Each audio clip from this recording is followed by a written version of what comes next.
I want to know why there's so much focus put on death around this flu, this COVID-19 flu.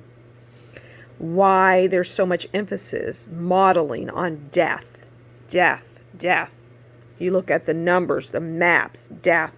I don't look at them, but I know they exist. I happen upon them, I should say. You really can't escape it unless you completely disconnect. And I'm not going to do that because I enjoy my entertainment. But everywhere you turn, they're talking about the people that have died, and I'd rather know, or I'm more interested in the people that are living,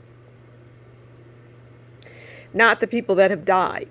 And I'm not sure why that is even being covered or emphasized. It isn't relative to anyone's life. I challenge you to tell me in the comments why it's important to know how many people have died. Tell me, think about that. Why is it important to know the number of people who have died from this flu, the coronavirus or COVID-19 flu? Why is that important? I mean, people die every day all the time. You're never going to stop that. And whatever this is, whether it came from Wuhan or it was here already or it's just the flu and they're inflating numbers, whatever the case may be, people will die. People will die from drug overdose. People will die from disease, cancer, heart issues. I mean, it's just an endless way of there's endless possibilities when it comes to people moving on to the next life. I mean, it's going to happen. And for this country to continue to put that out there, all it is fear-mongering. I mean, I'm not afraid of death. I'm not afraid of numbers of people dying. I don't even know how factual these numbers are in terms of what they actually died from. But I do know that this country has a fixation with death.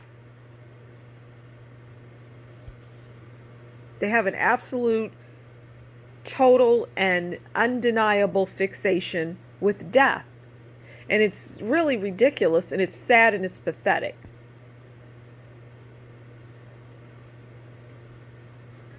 And by locking down a country for people dying, however many, even if it's 60 or 70, I mean, a lot of people die every year from different things, so this isn't any different. You're going to die when you die, whether it's from the flu or natural causes, and you go smiling into your sleep and you don't wake up. I mean, it's a fact of life. People can die from stress.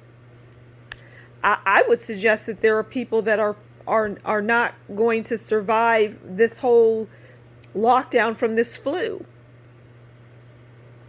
because they've been made to be fearful and they don't know how to see things for what they are. They will never have the ability to see through fake, phony information that they're being fed on a constant basis. Some people have the news networks running 24/7, and they're internalizing that information, and it's detrimental to their health and their psyche.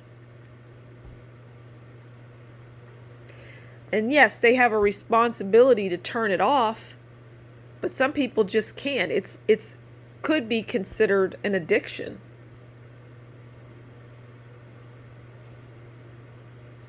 But I'm tired of it. I think it's a fantasy. I mean, you're always going to have the good and the bad.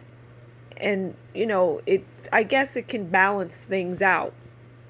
And if you're smart and you're looking at all of this bad that they're promoting, well, then maybe you should take a step back and say, is this really good for me? Is this good for the mind, the body, the spirit? Is this information good for me? More importantly, how is it beneficial for me to know? Is it important for me to know on a regular, daily, minute, second, hour by hour, whatever, account of people that have died? How is that important to my life? Where does that fit in? How do I fit that in with me having a healthy dinner, laughing with friends, enjoying the sun? Oh, and the number of people that have died. That seems like the odd thing in that equation. It doesn't seem to fit. Laughing, doing a puzzle, playing a game, laughing at stand-up comedy, and the number of people that have died. Because it really is that simple. So why is it that these people that get on camera and tell you this over and over, do they not recognize how negative this is? You know, these people sign up to perform these jobs. They sign up to do this work. I considered it and I said, you know what? That's not for me. I don't want to be delivering the news, because they're not doing anything but negative. They're not introducing anything into my life but negativity. I don't want to subscribe to that. And more importantly, I don't want to be responsible for delivering that to potentially hundreds of thousands of people. I don't want to be responsible for that, because I would be responsible if I were to take on that job and do that sort of work. And I would not be able to live with myself if I were to have done that. But there are plenty of people out there on the news that like to get up in front of a camera. They like to dress up and look pretty or handsome and look at me in my suit or my dress, and I've got a ton of makeup on. I mean, do you need a ton of makeup to deliver the news? I mean, everything is backwards in this world. It's like upside down. I want to know about how many people are enjoying life. I want to know how many people they should be running, because there isn't a whole lot you can do about what's happening. I would suggest that the news media flip it upside down and say, hey, we're running a tally on how many people are getting great exercise and sun and laughing and getting closer to family. They aren't doing that. They aren't doing any of that. They're trying to keep you in a state of fear and confusion and being upset and rattled. That's what they're there to do. That's what they get paid every day to do, to deliver to you bad, negative, horrible, uncomfortable, pathetic, sad news. They're not there to deliver you anything good. So I turn them off and I move on. There's no way that a person like that doing that every day is happy. It's not possible. They can't be.